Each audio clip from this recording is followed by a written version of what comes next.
Welcome to the Real News Network, coming to you from the McClatchy newspaper offices in Washington, D.C. And we're now joined by Leila Fadel, coming from Baghdad. She's the head of the McClatchy newspaper Baghdad Bureau. Thanks for joining us, Leila. Thank you. So, Leila, you're in the midst of writing an article about the walls of Baghdad. Tell us what that's about. Basically, Iraq is a maze of walls now, the blast walls that have come up through this war to divide and to protect those that divide the government from the population from each other, and the foreigners from the population. But there are also the walls that have always been here, and those walls really are like a story of the 6 years of this war, because in every phase, there's a layer of graffiti that tells that story, whether it be about Long Live Al-Qaeda, down with the American occupation, whether it be Maliki the Disgrace when he was attacking the Mahdi army, if it's about the Peshmerga coming into Baghdad and being put on the sectarian front lines. There's graffiti that talks about says no to the Peshmerga. So there's these layers that really tell the story of these 6 years, and the final layer for now are the campaign posters that are indicative with the language they use about what the future will be and what they're trying to tell people the future will be, about construction and services and a better future, and we are with you. And so I took a wall and I basically analyzed the layers of that graffiti. The walls in Sadr City, what do they tell you about what's happened to Sadr City? There was essentially a mini war in Sadr City not that long ago. What is the situation there now? Well, to be honest, I didn't use a wall out of Sadr City. I did use a wall out of Hamid, which is very much like Sadr City. It was controlled by the Mahdi army. There was a sectarian war there where almost every Sunni was pushed out of the neighborhood except for one small group of the Janabat tribe in a corner of that town. And you go there and you still see the pictures of Muqtada Sadr praying with his hands open, and the dead of the Jaysh al-Mahdi, the Mahdi army, and they call them the happy martyrs.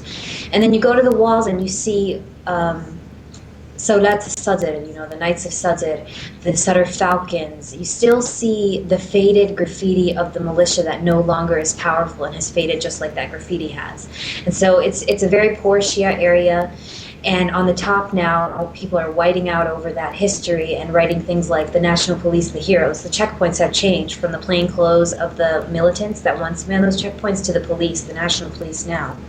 And so you see a real transformation in that neighborhood that is in some ways superficial and in other ways real. I mean, you still have a presence of the Sadr movement, but that Sadr movement may be transforming as well. You also see the posters of one of the parties that they've endorsed. It's called the Independent Free Men, and it's two hands shackled with the Iraqi flag coming down because they see themselves as always the fighters of oppression.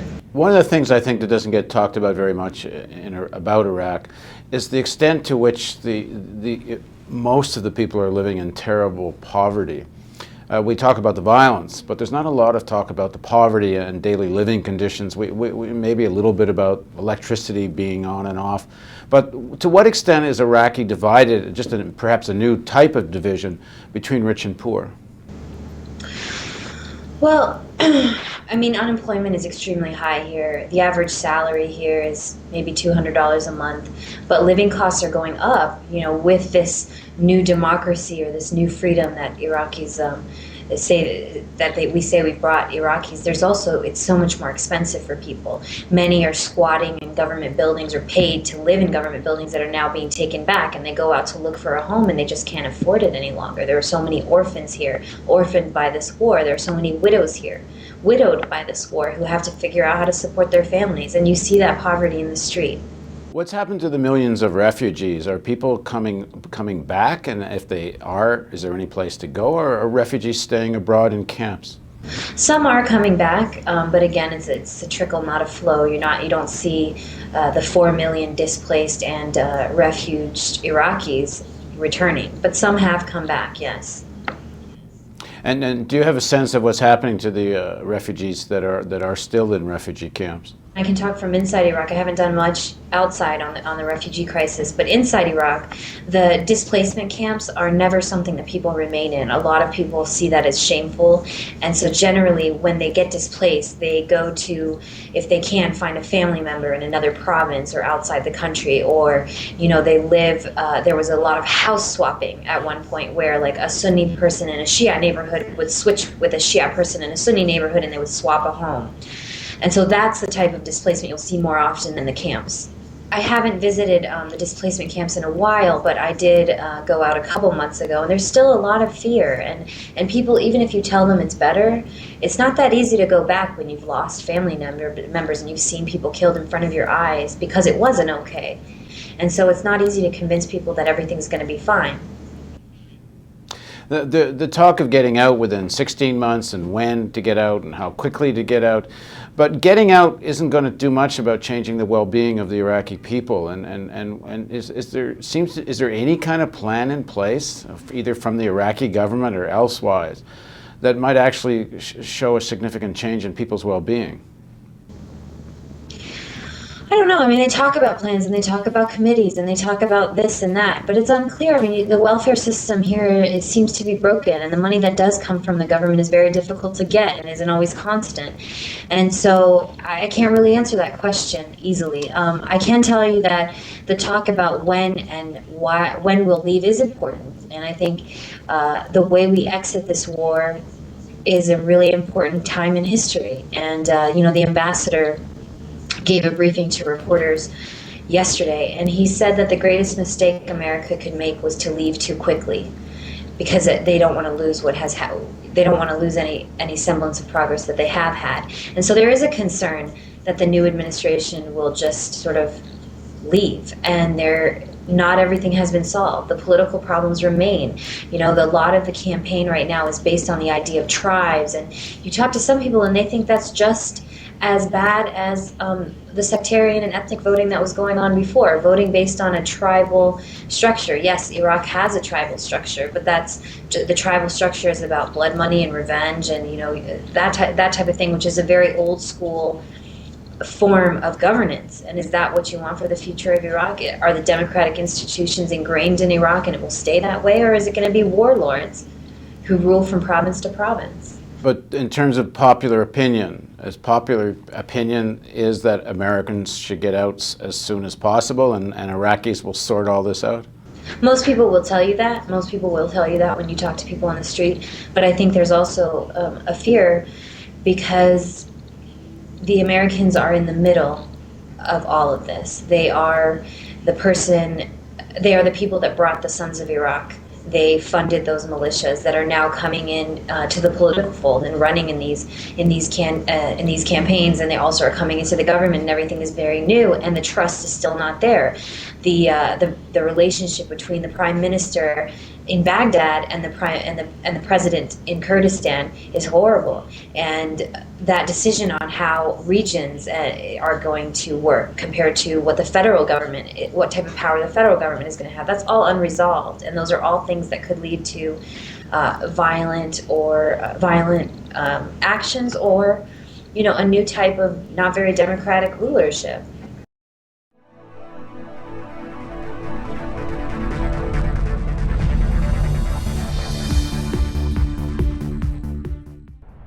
Donate today and receive a new documentary film available to members of the Real News Network. The History of the National Security State with legendary author Gore Vidal. Bonus features of the DVD include an in-depth response to Vidal from ex-CIA analyst Ray McGovern, who served under 7 U.S. presidents, an exclusive interview with Colin Powell's former Chief of Staff Larry Wilkerson, and an insightful interview with oil policy analyst Antonia Juhas. The news magazine of the screen. Living glimpses of history in the making. Hollywood and Washington is a symbiotic relationship. They both deal with illusions. Reality doesn't often play much of a part. I think I saw through the myth of the Cold War almost from the beginning. I was a Washington political kid from a political family. Roosevelt first had radio because he had this great speaking voice and everyone liked to hear. Truman proceeded to break every arrangement that Roosevelt had set up for a peaceful coexistence. And Truman thought that it would be a good idea. Why not just stay armed all the time? And then he devised the national security state. You've got to go up and swear allegiance to the United States or else you're a commie. I mean, we had imported fascism. We get Dwight Eisenhower, who said that we have this great military industrial complex. It is a dangerous thing. And he said this is going to change everything. And the way our country's governed is going to change us politically. Along comes Jack Kennedy, who wanted to make his mark, believed in the Cold War. But he said, in this kind of politics, it is the appearance of things that matters. I think everybody should take a sober look at the world about us. The national security state still exists, only it isn't communism anymore, it's terrorism. This is the most serious thing that has happened in the history of the United States. Knowledge is power. We need an honest news system. We need the real news. This is the sort of thing we can build right now without anyone else's permission from the government or from the business community. It's the power's in our hands. If we're not going to sleepwalk into more wars, we think we need to start with a television news network that won't bow to pressure and has the courage to seek facts. And that means independent economics. And that's why we need you. Make a tax-deductible donation now of at least $10 a month or a one-time give of at least $75. As a thank you for your support, we will send you the new documentary film, The History of the National Security State.